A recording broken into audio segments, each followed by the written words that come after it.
Hello there, I'm Rodrigo from DJ Tech Zone, and today I'm here to talk to you about the Mixtrack Platinum.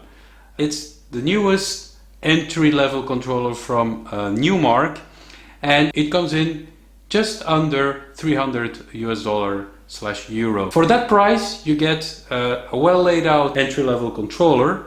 These jog wheels are, first of all, very decent. They are aluminium, they have a nice resistance to them.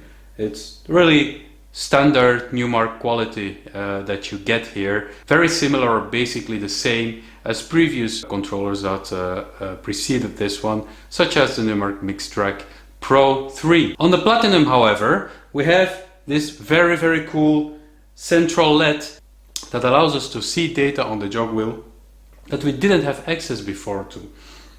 We have there clearly the BPM, we have the time left on the track, we have the number of the deck that we have selected, because this is a multi-deck controller. You can control deck 3 and 4 from the controller itself. You can switch to the deck, and you also have the key in which the track is being played. This is a lot of information to be contained in such a tiny space, and they don't only have that. There are two LED rings built into this LED screen. The first outer LED gives you information on the position of the needle, and the inner LED ring informs you about how far the track is gone. And when the track comes to the end, the ring is going to flicker a little bit, so it tells you, hey, you're reaching the end of that track. So that's very cool. But we'll go into the jog wheels a little bit more later in the review. What I want to stress is this is a sub $300 controller that has very good qualities. It's solidly built, and the pitch faders are really excellent. I'll go into those a little bit more later.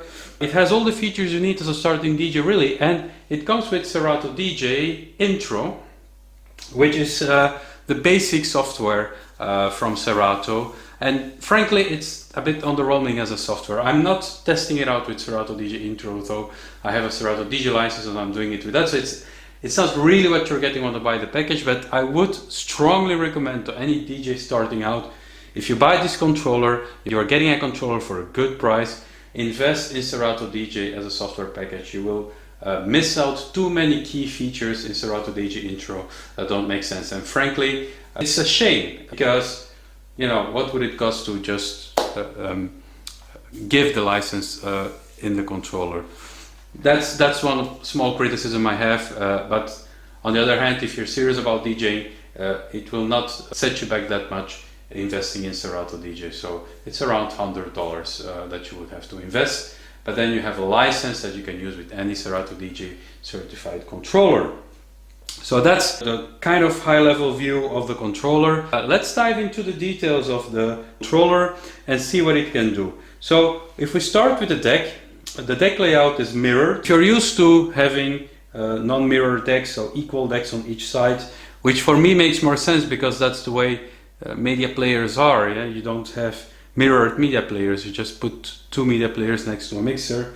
It's a bit uneasy for me, but this is the way that some DJ controller manufacturers choose to implement their controllers, and you get really quickly used to it. That's not something that will set you back.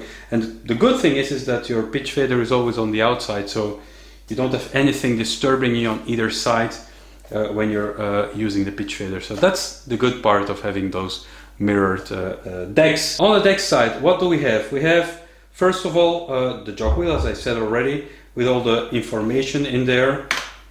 Let's see it in action a little bit. So you see the outer LED ring that is showing that needle point, which is ideal if you're a scratching DJ. It will help you to find the right point or the right moment to scratch, and the inner LED ring informs you of how much time is left in the track, but you also have the time itself there displayed on the jog, which is a very good thing.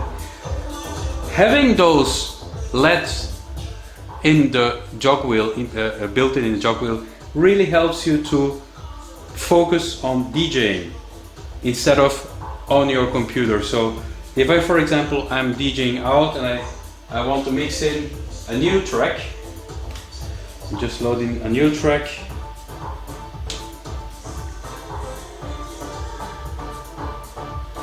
And it's very easy for me, also because of the pitch fader, to visually match the two tracks BPM wise.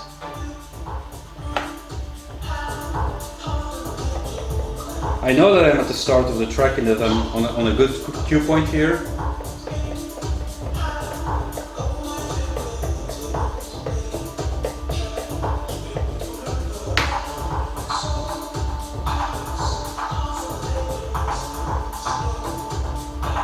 And it's quite easy then to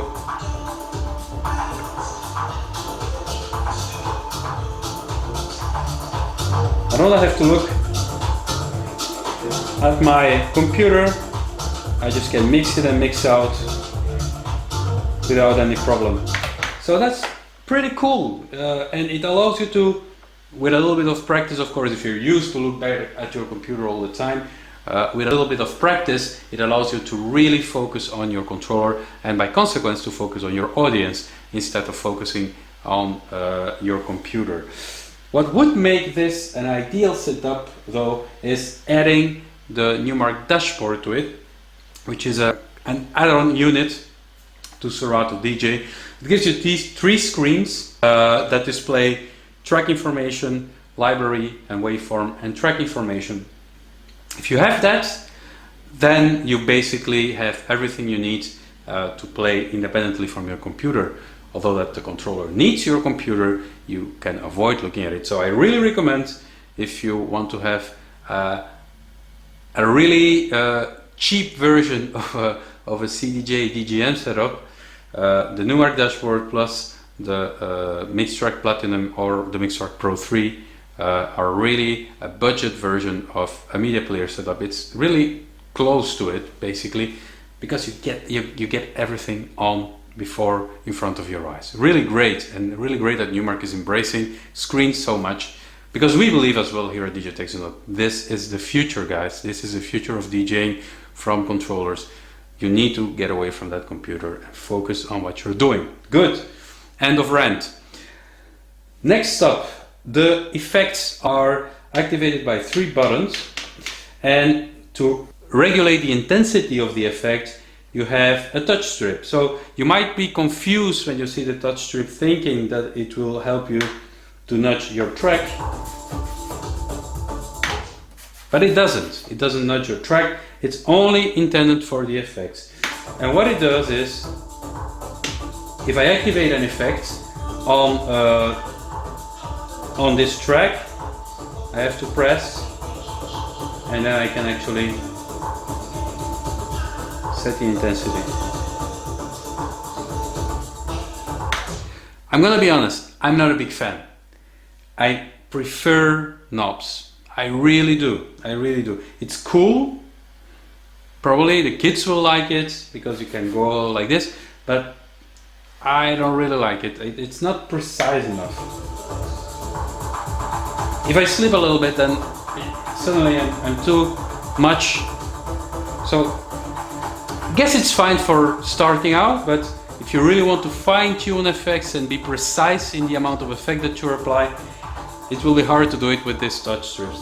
Additionally, they really demand kind of a bit of pressure of your finger. So if I just slightly go over it, they kind of activate, but not that much. You can activate many effects at a time. So you chain them and you create a effect soup. So be careful with that when you're DJing. Don't throw too many effects on your audience or they will go bananas. And additionally, you also have the beat selector that allows you to define the amount of beats that your effect takes into account.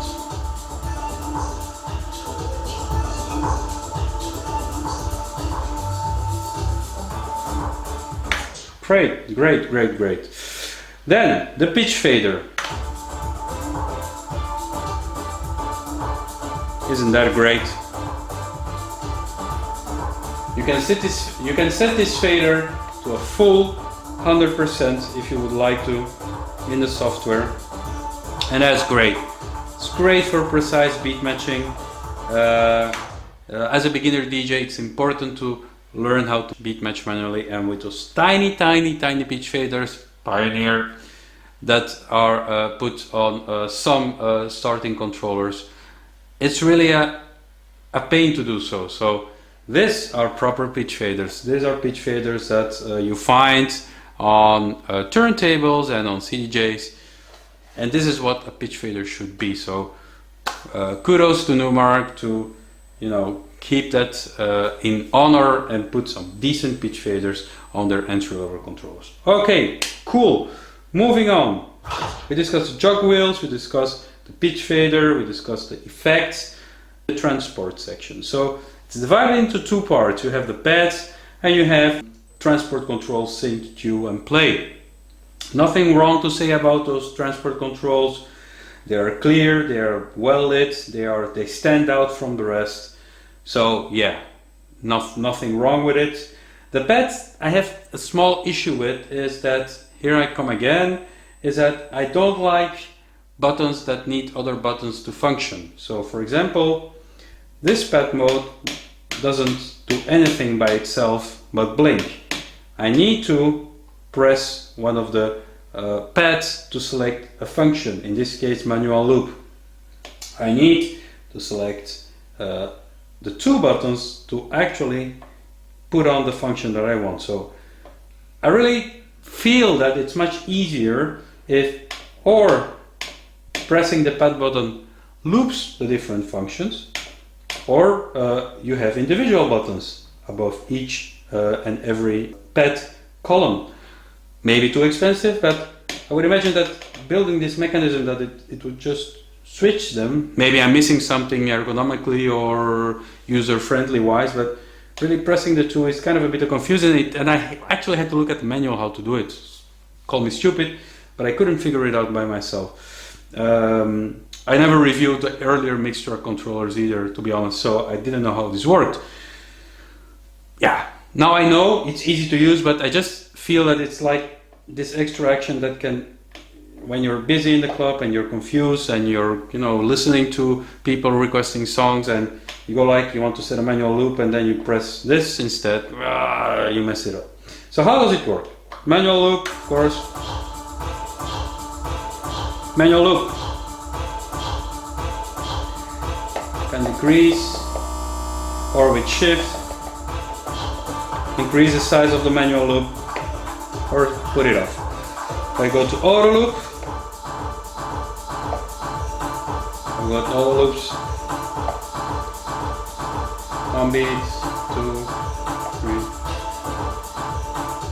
4. And the sampler actually allows me to launch my preloaded samples that I have in my Serato DJ software, which is all pretty cool and pretty nice. You don't have many controls or many ways to manipulate the samples or switching them from the software, from the hardware, but being able to launch some key samples during a gig is cool. You know, the horn and all that great stuff that DJs use. You can also switch to take 3 and, you know, load up tracks in this deck if you would be compelled to do so. I don't like 2-channel controllers that have 4-deck capability because they just confuse people and they just create train wrecks basically. So that's not my cup of tea. Mixer section. Compared to the Mixtrack Pro 3, we finally have gain controls here. So if you're DJing out, you can control the total amount of volume going out of your channel without having to, you know, squimble around with the line faders. Great. So you can set your gain to the levels that are required in the environment you're playing, and you just stay off of them and you never go in the red. 3-band EQ. The filter knob, which usually is here. I don't really see the point of putting it here. It works without problems. It works fine, no problem with it. It's just I'm used to have the filter here, but yeah, I'm an old guy, old ways, you know, the story, you cannot change the old ways, you know, old fox. That's me. Your pre-cue, your queuing, headphone cue button, and some controls to control the master gain, cue mix in your headphones, and the cue gain in your headphones. There is not much more to say about this piece of equipment, because simply it's very simple. You have a mic gain and a mic output here, and you have a standard RCA out and your USB. This is a USB powered controller. Do I like the Mixtrack Platinum? Yes, I like the Mixtrack Platinum. It's well built, it's plastic, but it feels solid. I love the pitch faders, I love the jog wheels, I really like the central LED there. It's one of my favorite things here. I have a few issues with the touch strip for the effects. I have a few issues with the pad mode button. Hopefully this is something that can mature in the next versions of the entry-level controller, because truly, if you can make an entry-level controller that is useful for more advanced DJs as a backup unit or simply as a carry-on unit into small environments, it's great, because then you have those beginner DJs that learn on decent equipment, and you have more advanced DJs that have options, not too expensive options, to carry around in environments where drinks can spill, people can get crazy, or there is simply not much space to DJ. So, highly recommended from DJ Tech Zone, the Numark Mixtrack Platinum DJ controller, just under $300 US. Go there and get it, I would say. I am Rodrigo from DJ Tech Zone. Subscribe to the channel, join us, go to the blog. You can see all the subscription thingies floating around my head, so use them and come back to DJ Tech Zone, as we are planning to post much more this year and we really want to go big in 2017. And before I forget, Happy New Year to everyone, and thank you for supporting DJ Tech Zone. See you next time, bye.